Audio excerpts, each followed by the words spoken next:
Next up is Reggie Marston. Reggie has over 48 years experience in residential construction, home inspection, construction management, construction home inspector training, and media development. He was the on-camera talent for House Detective on the Home and Garden Television, HGTV, from 2001 to 2006. So for those who watch, you might have seen him on TV before. From 2009 to 2017, he served on the Asbestos Lead and Home Inspectors Board from the Virginia Department of Professional and Occupational Regulation, appointed by former Governor Kane and reappointed by former Governor McDonnell. He's the president and owner of REM Television and Radio Production and the executive producer and host of the House PI, radio show that is distributed nationally. Please welcome Reggie Marston, who will discuss how he syndicated his radio show to a national audience. So what we'll do is we will get cooking on how to get your radio show syndicated. So this is just a little bit of what Isaac was talking about earlier, some of my background. And back in 2011, I was kind of fortunate because I got the HGTV show, and it was a national TV show. So a lot of folks, I'd get calls from journalists who wanted me to comment on different articles they were writing. I'd get radio interviews and that type of thing. So there was a woman, Andrea Rideout, who had a radio show. She was a hardware guru. She had owned a number of hardware stores, and she was going all over the country, and she turned it into a radio show. So she interviewed me a few times on her show when I was doing the HGTV show, which worked out great. Then, believe it or not, they actually canceled my show. I can't believe it. So we canceled the show, and I actually connected with Andrea on Facebook, and she at the time was looking for somebody to help her with her show. So I did a few interviews with her, and then she actually had me guest host the show. Now, she was syndicated at the time, and she was on probably about 1,200 stations around the country with a group called IRN USA Radio Network. They were a news network, religious, Christian radio type of thing, right-wing talk. And so she said, hey, look, why don't you talk to the people over at IRN? Maybe they'd be interested in your show. So I contacted the woman. She gave me her name, and the woman was like, oh, another radio show. Okay, send me a demo. So I sent her a demo, and probably within just a couple days, she called me back and she said, wow, that is a great show. I sent it out to some of our stations. They would love to have you on board. And as Eric mentioned, they actually liked the music you had on your show. So that's kind of how I got started with the syndication. So I was with IRN USA till about 2014. Now, IRN USA was owned by a previous senator from Mississippi, Alabama, Arkansas, somewhere down in that area. And he got out of politics, and he and his brother got into this Chicken Little philosophy that, oh my God, the economy is going to crash, so everybody should buy gold. So apparently he and his brother started this gold company to sell gold. And they sold a lot of gold. They just didn't deliver the gold. So the Treasury and everybody who's involved with the US government on fraud got involved, and he lost IRN USA. The end of IRN, the newscasters were, I guess, operating out of their garages to try to keep it going. So I left IRN. By that time, Kelly, who had been with IRN, had flipped over to Salem Satellite Media, which is a big distribution company, Hugh Hewitt and a lot of that type of stuff. And again, it's another Christian. They have a lot of Christian radio stations around the country. So Kelly called me up and said, hey, come on over with us. But the difference between IRN, I was syndicated. So when you're syndicated, they will pick up the radio show, the radio stations for you. You don't have to do a whole lot of work. They just say, hey, we got another show. You're going to be on this station in Minnesota at this time. With Salem, unless you have a big name or have a big draw, it's distribution. So presently, I am distributed by Salem Satellite. I'm on about a dozen stations around the country. I FTP my radio show to them, like I FTP'd it to them last night. They pick it up, they put it on the satellite Saturday mornings at 9 a.m. and send it out to all the stations that want to pick it up. Then I also have a couple stations where I just do a direct send to them and they aren't associated with it. So that's pretty much how I got involved in this whole thing. So we'll move on for you folks. So what do you need to do to get your name out there? Well, the first thing you need to do is, obviously, you have to create a show. And if you want to go national, you want to do something different. So, you know, if you are doing an oldies radio station, a radio show, you're probably going to have a hard time getting in because there's so many oldies radio shows out there. They're a dime a dozen. So you want to do something that's got a little catch to it, something that will keep people interested. So if you're thinking about doing the show, try to come up with a novel idea on a radio show, something that other people haven't really thought of, or what they have thought of, you put a little twist to it. So you're going to be a little bit different. Then number two, this is the big one. Now you need to get on the air. And that's where the shoe leather comes in, because you're going to be making a lot of phone calls to program managers. You're pleading with them, sending demo tapes, and all that type of thing. So that's the hard thing. One of the easier things to do is a lot of the radio stations, and I have this problem because I pay Salem to put me up on the satellite. The radio stations don't pay me to do it. That comes from any revenue I generate from commercials and that type of thing. But what you want to do is make sure that you have a good show and that you can get it on there, because if you go around to different radio stations, they're probably not going to put you on free. You may have to purchase a spot, and some of those are very expensive. Now, what happens with my show is I'll get picked up by a number of radio stations around the area because they have an open spot. And then once in a while, not all the time, I'll get a call from that station saying, hey, we got a paying client for that spot, so we're dropping your show. So that's what happens. So keep that in mind. Now you want to get into the important part. You want to get into your marketing and your demo and all that type of thing. So you want to put together a good demo tape. I'm going to play mine here shortly. Something you want to keep it interesting, something pertinent. You don't want to bore the people that are listening to it. You want to keep it relatively short, 3 minutes, 4 minutes. Just, yep, there we go.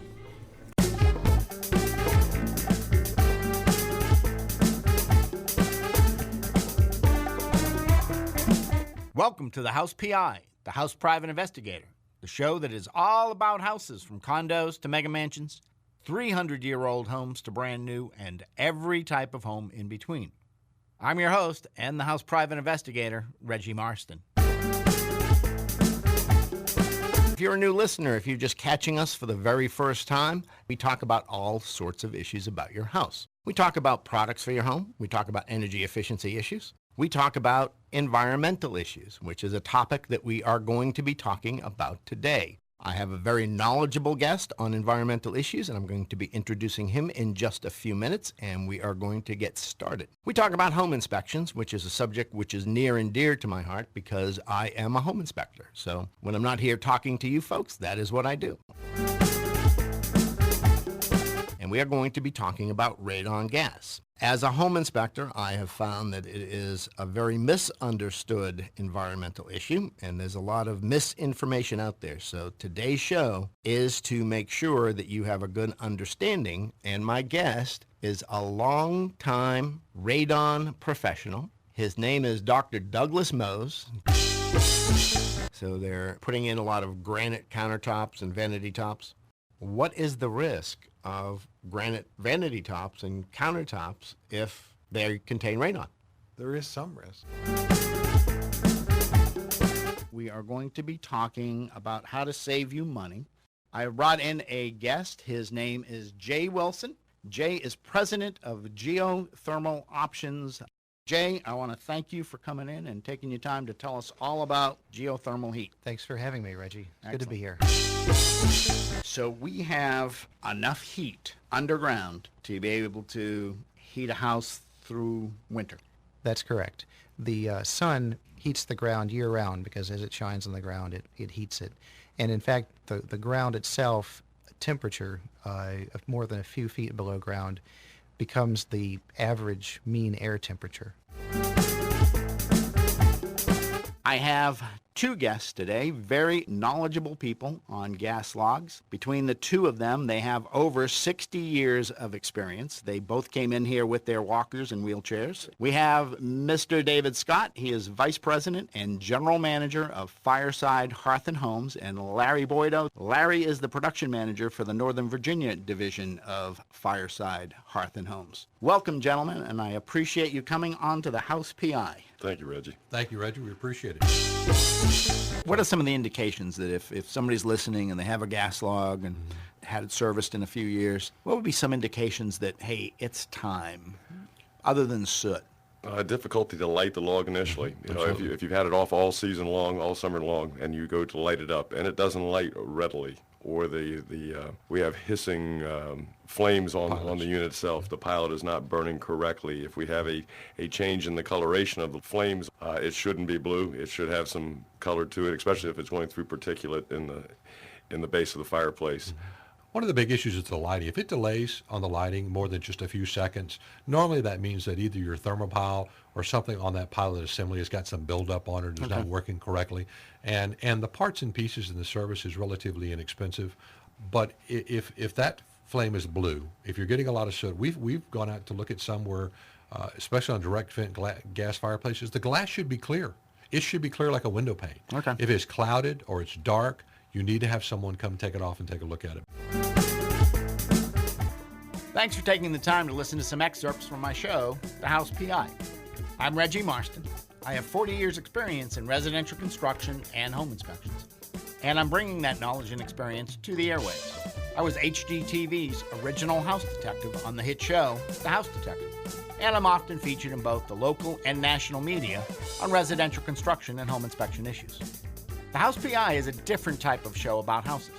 Not your typical how-to DIY type show. There are way too many of those type of shows out there already. The House PI came about because of my time on The House Detective and receiving letters and emails from homeowners around the country requesting my help on issues about their homes. From my experience, the vast amount of homeowners don't necessarily want to do the work themselves. They want to know how to tell what's wrong, who to contact to get it fixed, then how to know if it was fixed properly. On The House PI, we will be bringing in guest experts weekly to talk on their area of expertise on homes, from the foundation all the way up to the roof and everything in between. We will be talking about home maintenance, environmental issues, energy efficiency, buying and selling homes, and virtually everything else under the sun about their homes. The House PI will be a great addition to any programming lineup. So there you go. That was the demo I sent out, and that's what got me on IRN USA back then. Didn't mean to scare anybody. Does anybody have granite countertops in the house? Doesn't necessarily mean you have radon, but you might. So back to this again. Your marketing demo. So you want to put together a little demo like that, keep it interesting. Relatively short. That may be a little bit too long, but it worked. Now you got to start marketing your show to stations nationwide. So you want to try to get on a little station here so you get some experience, pick up another station, and then start working up to the national level and start to get your information out. And you need to send out the demos, you need to contact people. Program directors have a real hard time returning phone calls. So if you don't get them on the first call, you can leave a message, but chances are they aren't going to be calling you back. So you got to keep calling and calling and calling. And we'll get into how to find radio stations to get in touch with. You're going to be signing up your station, and then once you're on and you start growing and you start building stations, then you got to take care of business. Taking care of business is just making sure you have your marketing materials out there. You may want to, start doing interviews with other folks, get your name out there, pay the bills and all that type of thing. So now you've got a show up there. You want to get it on more stations. So what you're going to be doing is this right here. Has anybody heard of Radio Locator? Yeah. So I put the website there. It's in the handout too. It's just www.radiolocator.com. So this particular one I did the other day, I just put in my zip code. I live over in Springfield, so I put in 22152, and it pulled up all the radio stations in the area. And on the internet, you can click on it. It's going to give you their website. You go to their website, you can find out who their program managers are, who their talent is, what kind of shows they're doing. It gives you a lot of good information, who to contact. And you can do that for the whole country. So, I'll do it here, then I may move up to Boston, pull it up. Tells you what they do, public radio, classical, religious, Christian, contemporary. So you can kind of guide yourself in, so you don't have a rock and roll show and you're sending it to a Christian radio show, type of thing. Now, if you don't want to spend the time going out there, knocking on doors, shaking hands, kissing babies, and doing all the stuff, you can hire people to do that for you. And the next one, this is a company that I've talked to a few times. They were after me for quite a while, Radio Links. Now, Radio Links is a company that will take your information and they will do all the work for you. They'll go out there, they'll find the radio stations, they'll sell your show to them, and they will let you know, hey, we got you on another show. Now, the last time I talked to them was a few years ago, and to do that service, they're about $1,800 a month. So it's not an inexpensive proposition, but there are companies out there that will do that. Another one is Syndication.net, and they do basically the same thing. They will take your information, and for a fee, they will get your name out there, and they will bring on radio stations for you one at a time. So there's a number of those. None of them are inexpensive. They want to get paid, and paid handsomely to do that type of work. Now the next one, so Salem, a couple times a year, they have a few thousand stations. So I have a flyer with all my information on it, and they will send that out to all their stations for me. And I'll pick up a number of stations every time they do that, which works out really well. This one station, WFAX, I don't know if you've heard of it, it's a local Christian station, does a lot of stuff around here. They actually contacted me and from the handout, and they were like, oh, how would you like to come on our station? I was like, oh, great, that'd be terrific. Okay, we're going to charge you $500 a month. Like, wait a second. So even these stations around here want to get paid. It's that bartering thing, so you've got to keep an eye on that.